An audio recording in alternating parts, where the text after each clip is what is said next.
was for higher GC News, Bima Obibia Akwaba, Hadia, latest and hot news, and Kwa Enamede Bremo. And uji Sawunya subscribe to channel idea, Bomodia say obe subscribe. Jobean say obe click a year the subscribe button. Na wabele notification. We answer video for be upload no. When the first person that wants ebeka a year sa video. Afi we are na wa like video no. Give us a thumbs up na afi share ma wo for so na when you be here na wo hu ensemo ekoso e wo Ghana me mu hanom. Afi yembura ye ensemo abeto yepno so enkomo bi ekoso ye nsebi aba betudwa mesese obenya botre na weti ye sa report ya aba betudwa yenti ye sa report ya abetudwa yenti personal account on acquire omodene faso and nessa ankrofo we say omo fairness, and sometimes it's sad. All right, so let me move on the issues about arrest.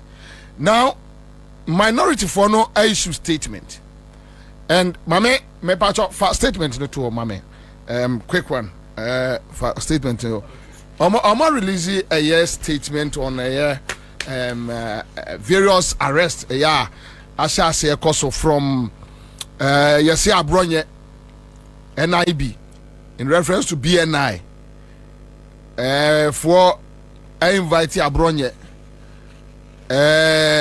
to Professor Amio Kumfi. Then yes, one guy be a friend of Sunoba. I just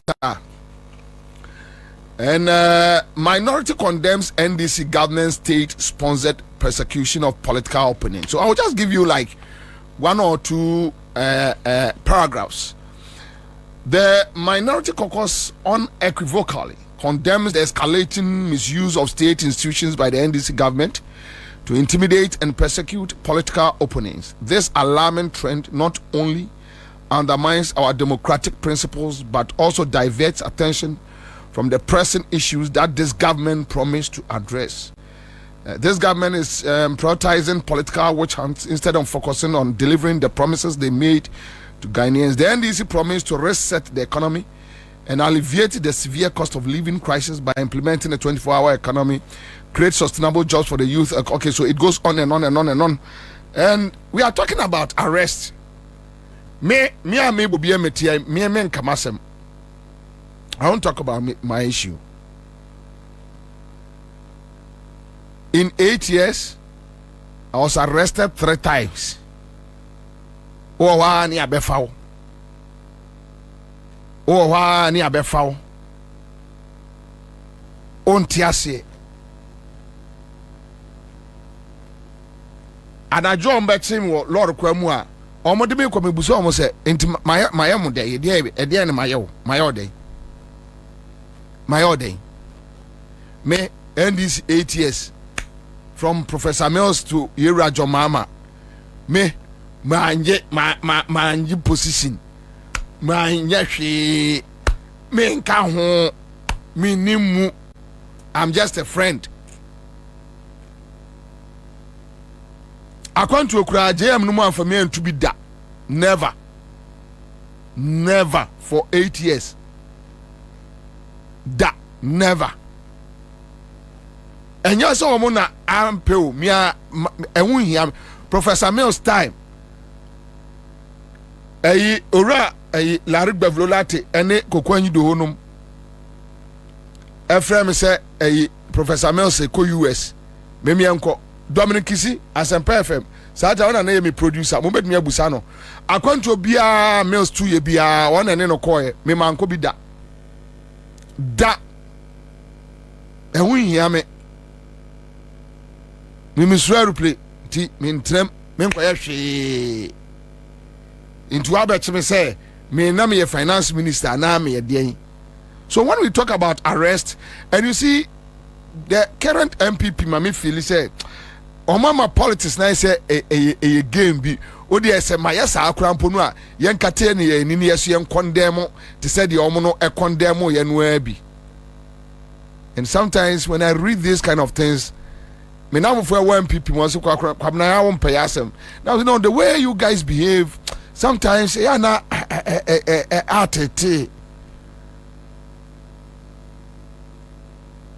And today, they are complaining. Yeah. They are complaining. Yeah, even Yanko City FM. Metrao, me se ben kame masemo. Almost say Caleb oyeden. City FM Caleb almost oyeden. Oko national security. Eno kotwa se picture. Eno ade bar city. Eno mu the news. Which they could have invited him. And Caleb that I know, City FM Caleb that I know. I was sent to the national security to have an interview. This was like 2 years ago. And on my way out, I saw some cars parked there, white Chevy cars. And it had weeds growing all over them. I got to understand they were the Maslow vehicles that were caught up in some controversy. So I shared that and I was like, these are... You shared them? Yeah, I shared the picture on social media. When was this? This was, the first time was pre-COVID, long before COVID. Okay. So when the Fix the Country Now conversation started, I went to look for it and I shared it again. I was like, this is what is getting people angry, and they're saying that you should fix the country because there are a lot of young people out there who are unemployed and all that. Well, there was a backlash, there was a pushback. I was told that I was wrong and that those cars had since been allocated to various people and they were no longer there. These are the cars parked under the shed. Under the shed. Right by the wall. Okay. So I was just about making my way out of the gate. And then there was this man in a car in there who saw me and said, hey, where are you going? And then I said, I became jittery. I said, I came to see someone, but the person's not there. He said, who was that? Basically, he had seen me. So he was like, why were you taking the videos? And then I said, I'm sorry. I tried to explain to him why I came. He wouldn't listen. He raised the alarm and said, arrest him. So he effected that call. And by Do you know time, around what time is this? Is it 2:30, 3? So this should be, in fact, I lost sense of time. True. But this was on your way after you had done your... Precisely. Do you know how long you spent in there before you were coming out? Oh, I didn't do more than 20 minutes. It was really, because I've done something. So it was a short time? It was a really short time. So he raises an alarm, and then what happens? And then they come at me, and immediately I panicked. So I decided to share some of the photos I had taken, particularly of the white cars, which was my focus, with Zoe, my very good friend. So whilst they were coming for you, you did that? Yes. Okay. Just so that, and in my thinking, they were going to forcibly take the phone and delete it and caution me and say, walk out of here or something like that. So I sent the videos to Zoe. But it turned out they were more, they were bent national on security. They were bent on dealing with me because then they took me to a small post when you enter the... On the left. On the left. There's a mango tree there. Caleb, we... Why would Caleb... Oh, you're harmful. Caleb, I even know Janiako. I would be enye. Look at how they stormed City FM. Today, they are issuing statements talking about arrest. Kwame, ya ne akeka be kire omo ya monte ase o. Ya na enye se bia obi nye o. Ba honorable no asese wo mo frɛ me no. Ye no na manya problem. Wa ka ya Caleb. Uhunu a obasre sa. He's not harmful. Wanya ohwe. Yes, assuming oye ni pentino. Otibi bumra so. Invite this guy. Obeba. Caleb, onyane nko bebia. But you decided to use tax with armed men, guns, as if say City FM hono, and why some get to be a yes, someone fair to anqua one share ya, and yeah, can you imagine? Not a single person at City FM no nama sabit a blade crashing in Butum or the other day. Media practitioner the other day. The Omoyami was Empire FM Nibino. etuo nsɛm ho ɔmo sɛ etuo hyɛ ho etuo nsɛm ho ɔmo sɛ etuo ɛhyɛ ho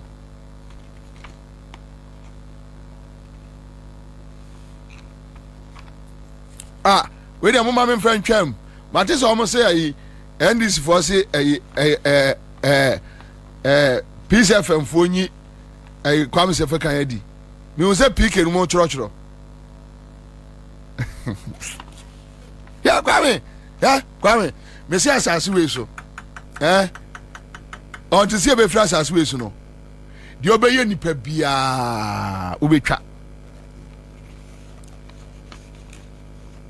ada ye yi medi wo ai multimedia asempa Kwame Sefa kan nipa odi kai frɛ ayimia menua Hopeson no be chance ya do abo twene ne nyore jojo no ba no mo anwum bi o se de welcome wezolo akwaba bon arrivé ahilele ba mahilele beba mo abo Kwame Sefa kai wano nko so Hopeson nti o se abrante no omobi di mpo na ye de o se abrante ni to ya dai wo se hwe misi mi jose no atwituo misi awurade ebobi akumyo na ma dodge kofom na dem pam na mi tie peace fm mi tie Kwame Sefa kai ka Kwame kran frem so mi nua ketoa na samo mo kan owie no asere nyare jojo Kwame ya di biba ya wonu atene ya beto samia wo beto piga Sefa kai wo beto chale father Mr. Monsan Fred Sefa kai no mra me na adwuma o is senior man MPP for na say no o is senior man pa Kwame is senior man o he was my boss the boss na bonini an wo yanti yeah me free asampa sebo wode yi Bombay Kwaku bako any year bi what yeah womo no coffee shop mafia for mo na aye say coffee shop na gu bi wiase bi a woni mre o ma coffee shop for nsan fa nkosi wo but I will plead on his behalf say Father Dixon ewura Kwame despite no enya hwe we senior man the way they want him to bow out no enye cause baby Kwame aye adwuma no baby opeja PCFM gina no say o mama na retire no mu gya no kwai kama enye mistake back we wo di Alote Jacobs we achi Alote Jacobs we na wo Kwame Sefa kan nim difo say no man Alote Jacobs aka kire wo say MPP be win with 50.1 no agisu nyere jojo enti ade na ekoso no wa hunu say akwa no wagege odu akomusom wei Kwaku ba kokron kura de ye onim nyansa che Alote Jacobs na Alote Jacobs wei dadao Kwame enche ehwa awara about we ba obi wa afa we win apeki wo se campaign na ori na Kwam awara ewuda enche Kwam awara ewuda enche na Kwame ya na Kwame wo space bi enye we bia oye ni say so dabi we ni say na so oye ni say on no this person is here see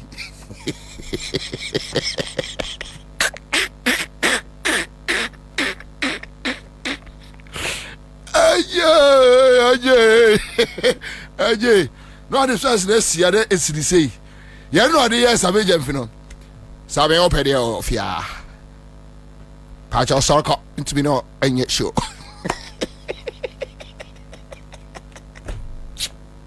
hey Robo oh you're fucking sorry I'm on radio I'm sorry mete wasem but mesre father Dixon here friends ora Kwame despite almost am friend umra because Kwame ayebi yeah wa ayebi o shebe bia PCFM morning show abedura you can never take it away from him. You hate him, love him, but on we see bone eba ekuratimu a otongum media bae na menua ye ho interview ɔno na ɔkyerɛkyerɛ mu ɛkwan ya yɛsme fa so twituo no ɛne sɛ de yɛsi ayi madi ɛne sɛ de mi suban nyenti ne ayi madi aw bra Kwame Asante fo baby yɛsi yɛnka ni wakyiri a osi agoro no ɛɛdɛ twene no so me a yɛ aburu mu nti no na onim sɛ sɛ mi kɔ mu bu de na de yɛ oda ne sɛ na de kete didam egenge ɛna twene no so ba ma na tete ya me mfa yɛ bɔ ne nkyɛ nyinaa ɔnom yɛ no ɔmo ayɛ no siesie o daakye heavy akwantu a yɛ nyinaa yɛ wɔkɔ obiara bɛkɔ bi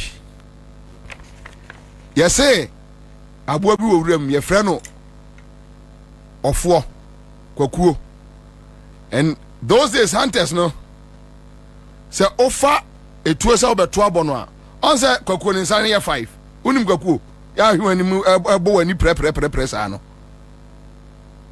Adorye, okay, so let me bring it down. Adorye, on sɛ ne nsa yɛ 5 to sɛ nipa Uma to so de bɛbɔ no no ama ne nsa so. Do you know why?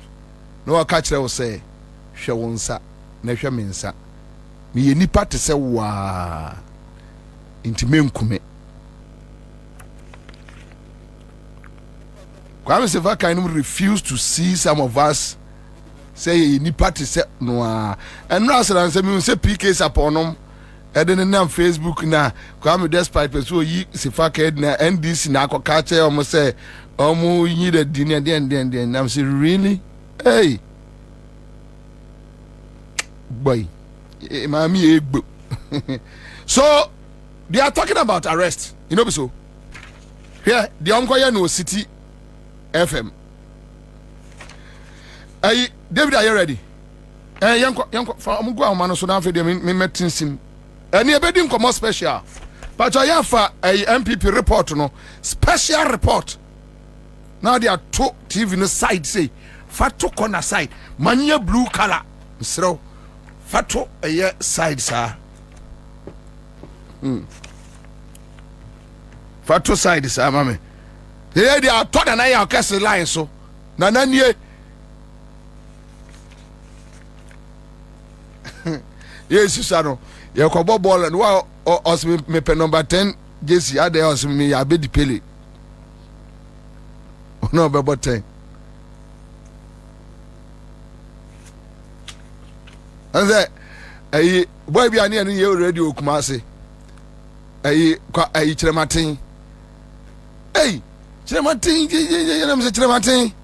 I dear we young, we was I almost make us say, Kwame Dinkranams you to us. To asunen kasa wa kasa na ka kyerɛ me sɛ kasa sɛ Kwame Dinkra na yɛ wo no sɛ na wugina hɔ a to aso na de o kasa de no obi besua wo kasa te sɛ wo a wo de nkwala aba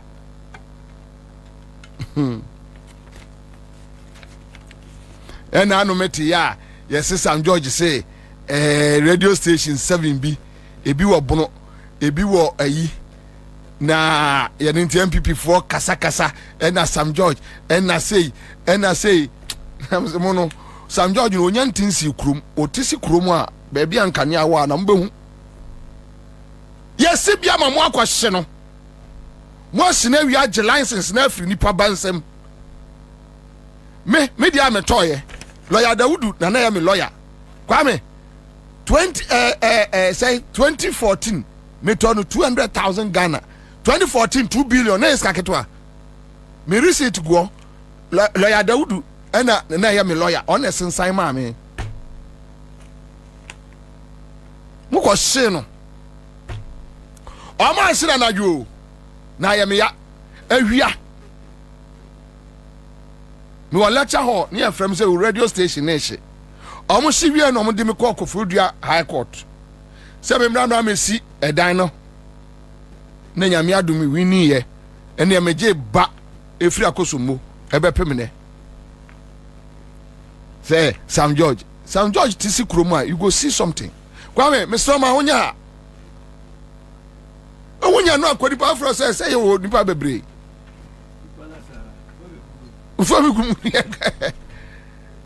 Hey, arrest, and then also arrest. So I showed you what happened. Oh, your friend say, City FM, and this for your money videos to say on social media. Now they Kayi majority group no musumonya press conference. Mu the videos no you bet me a supply will be 5,661. Now monsha na no na bi enya ho gina ho apunu mfro na mso no reset no adwo Mahama eye no ena wanya nefo se ye ku ena call so a enka wonfro no ayesa no wona na bi ko gira ayi Facebook Troy commandé Dompreh say Dompreh enkoche Mensa Thompson no aka ayi bounty asem and adano anom kofa Mensa Thompson odamu 2 nights ujina o krovo we yo na me no me nia bam me position say honorable no a ene je mo honorable no a yende maje aka official one no a om de beba me GM2 ne matiem se me a ne ba me am ne papa otu ne matiem in position ni bi come what they went to City FM with guns evia no mu kuratu ejina media practitioners so yes ye ka achiche Mensa Thompson executive director de ma asipa Mensa akwaba yes ye ka achiche oria akwaba Kwabena mejoso yo okoye su ba bi akoye hot say Kwabena hoboko be eja eduma ya ni egusun kakra santi hoboko wa bagana empacho maba akwaba so Mensa, tell me, when you hear MPP minority talking about unlawful arrest, Rambo style arrest, I didn't hear about him. That's it. My mentor only were tearful in area. I think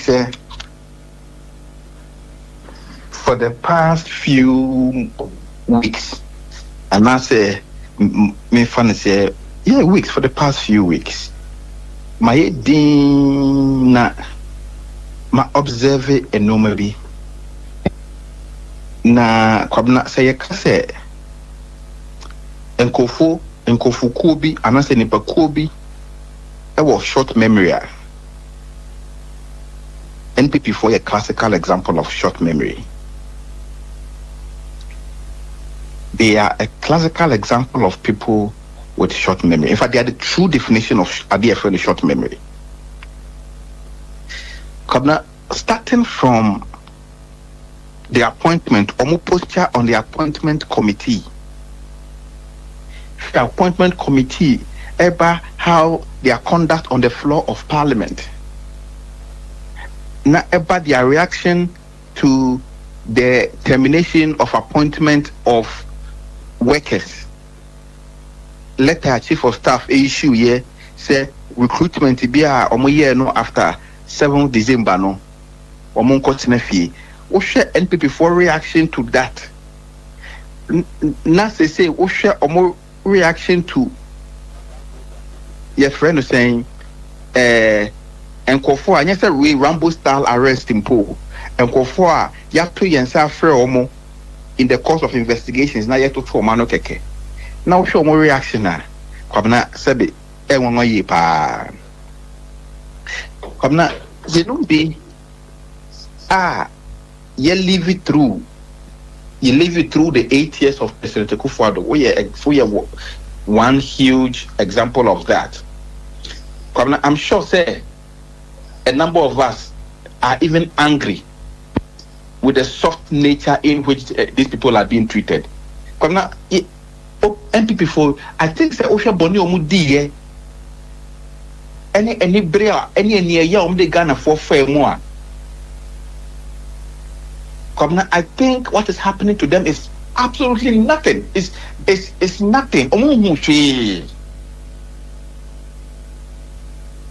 Na me na do mo ho afofie ena yenya president bi say Mahama ono onye diplomat and he believes in diplomacy, so leadership by diplomacy into on pesa Rambo style arrest, Rambo style targeting any gidi on penny no masa. Kwabena no didn't people for omanya no fuyo. So much be omano. Even when nothing is being done to them, they are screaming on top of their lungs. Kwabena say abai tiswika say adia NPP for the year Ghana for the political opponents. Omo the 1% to clear NPP for. NPP for better matter Ghana has say. So, where from all this hypocrisy? Where from all this double standard? We are victim of what they did to Ghanaians. Tell us with your issue, what happened?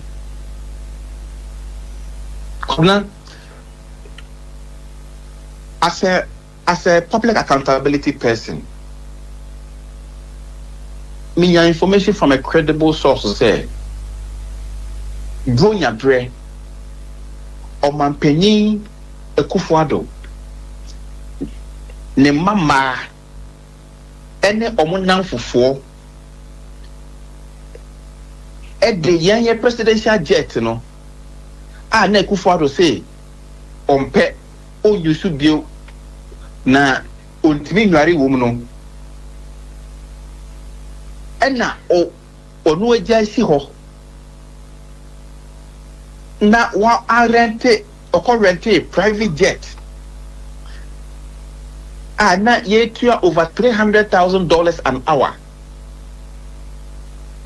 na Kwabena owie ye jet presidential jet no the man mama na bronya so na mfo gu mu na omodi too far omodi nam otchere no moji omani ye presidential jet e taxpayers money Ato taxpayers money and maintaining. And I'm a publicity of Facebook said, I am fully informed that the president's daughters have been using and his brother Bumpty has been using a presidential jet. And they should desist from that. Kwabena, asima mekan ye ni. Mendi president Akufo Addo attempt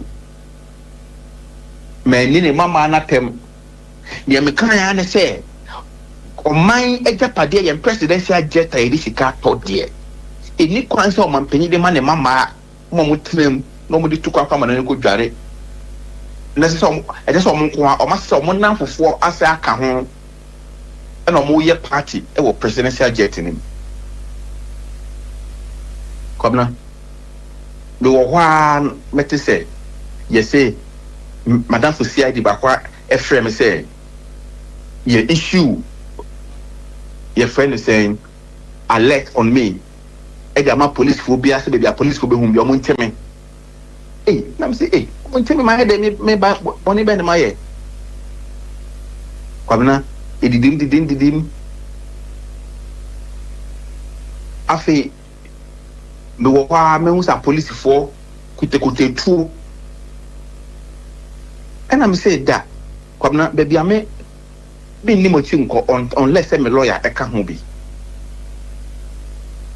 na me friend me lawyer Kojo Kyeremanteng ye call you say o ma court na court am o arrest warrant for me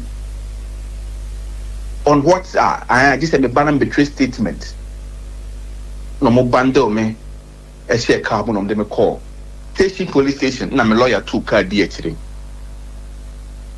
You could do Teshi police station Kwabena we ye fa ne say a bone kra na maya ye fa asema me kan ye no krampo say a offense that Kwabena in law ye fa no misdemeanor Kwabena misdemeanor no police for bit mama ye fa no cognizance bail and now say police inquiry bail me try me statement we ya enko for do mama nko fie no mo lock me o mo lock me pa o mo dem ko say female cells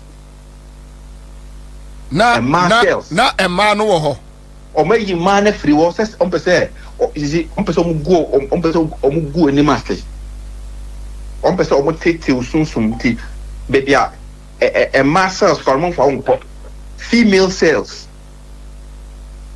and o mo dem ko share o mu yi me to mu yi ma ni na free female cells wo na mo dem ko share ho Kwabena adete ye court ye court ada beto me wo court ada sasa ada number 2 court Kwabena ye court anopa no si ajo me court na say me nya flight risk me ko ba bia e bitima tana kam ni nyina ko o say order from above say on fa handcuff engu mensa Kwabena obi a me mokro no me wi obi a de the handcuff egu mensa like a common criminal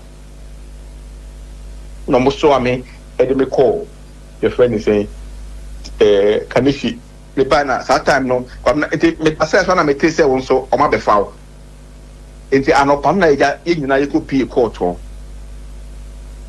ti bi duwa na no se ni ni na me se kai ene de ene be yere ne pa enenye ene de Kwabena nyame chade yenya judge a na adwempa woni trim oti asena no say we dey say a police for ne say judge na remand dey na judge ne say dey asem we dey me remand o ma enye yi nti o ma bail 50,000 Kwabena judge ne ma ye bail a ye nam kwanso kwako process bail sa afi order no man call from above say they shouldn't release me. It's Kwabena me man bail no court man bail no me sa ga police cells 48 hours abaya ma me bail o ma ya process o ma cost me bail bond bibia almost said that o mu nyai me order from above say they shouldn't let me go ti sa da no ma court ama me bail ya process me bail o mo sa so me back to Teshi police station cells ko da ho adetinye na me lawyer dey before ebe check so kwasi ade be no mo ye ne sa no why they disrespecting the order of the court mo di nipa na court to say grant the person bail court na say bail bond we're meeting all the requirements. What is it again? Why are you holding the guy? Kwabena me say 48 hours me ni bi manu monsieur me dantentin Teshi police cells. Me boni am here anything. Say for man penye Akufo Addo e de plane ama ne mama akojo mani makoka na makobi ma no akoka. Enti no Akufo Addo so won TV da. Kwabena na woni boy we nana bi. And they say na no de ote radio so TV is on te say ye frefrem kofo ye inviting kofo bi9 inviting kofo and na bi we na ko dina radio so say aso me ko form mpanyi Akufo Addo a police for meteme ampanya pa police for on the fra police for some meteme omo frɛ tama IGP Kwabena na onim Kwabena one of the former IGPs and the Akufo Addo. One of the IGPs omo baye before Dompreh me money Michelle no a mutual friend's house after my arrest, and he was very angry. Said, "Oh no time now IGP. Obetimi on me kind the number of times omo friend no the pressure. It seems to say omo meteme omo police for meteme na makoke Akufo Addo wansem. And omo ba no aka kire omo say Bone be na nipa no waye. Mon tire bone kura waye. Tini tire bone kura me kwa kire no. It was I think it's not a moment that among friend would Jubilee House was say on Cotter class, small boy Mensa Thompson, they be on TV. So now, okay, for the once a man, I say, trouble for the no, on me. And anytime they come, he tells them that if they show him the crime I've committed, he will come and arrest me. It is only under Dompreh. Dompreh by IGP pair and after so you say me my try to Facebook say Dompreh asem the men can be bio men can asem bio Dompreh by IGP pair and after started say omunya or why is yakoti way or why is Akufo way or as a police Akufo way or why is Akufo way or so say the justification to end this is on what me di boni into say end this for person with di boni omu nyuso no David Kwabena Inyano Kwabena Onia me Dompreh me money dimbio mpacho Kwabena the position of GP is the sole prerogative of the president, and I think that the president at the right time will take his own decision. Exactly. But that will not Kwabena, that will not stop us from pointing out the bare fact. That will not stop us from pointing out the bare fact. Say yes, see, criminalization of speech. It is under Dompreh, and the government was able to criminalize speech. Dompreh breast na Akufo Addo munya kwan e use of police for editing na unlawfully. Kwabena ekowi actually Kwabena asem a court. Unim bi asem ne ko wiye. After Ghana Armed Forces for now, we say, na abanse na complainant no. Ba court be catch court ni so asem no kra no ni mu hwe na mo person be di atire bio. Na say Armed Forces for now nkofo ekosho o machi say ye mechi ye no. They did not have any interest in the matter. So who were the people who had interest in the matter, leading to our arrest? Over to Jolate. This is the issue. These are facts. That is public knowledge, and everybody is aware of it. NPP 4 boys, they were radio so. But this only they were TV show. I just wonder what they are complaining about, because they have not seen anything yet. They have not seen anything yet. Mensa Thompson, thank you so much. Makwaba, so about Ghana. You know, some Republic studio near Dinkomo. Thank you. Waiting for winning a year reporter Abeto Yapuno so Mikao says so when you subscribe to channel idea Bomodia say over subscribe. Now fee while like a video no give us a thumbs up now fee share my wo for so now when you be here now wo and somewhere ekoso ewo Ghana memoir. Also bit me atchere wadwen afaye some way nyina ho ewo comment box mu mobeti minkabi in my next video. Thanks for watching. Like and share the video. You can also drop your comment. Please don't forget to subscribe. Click on the bell to turn on the notification.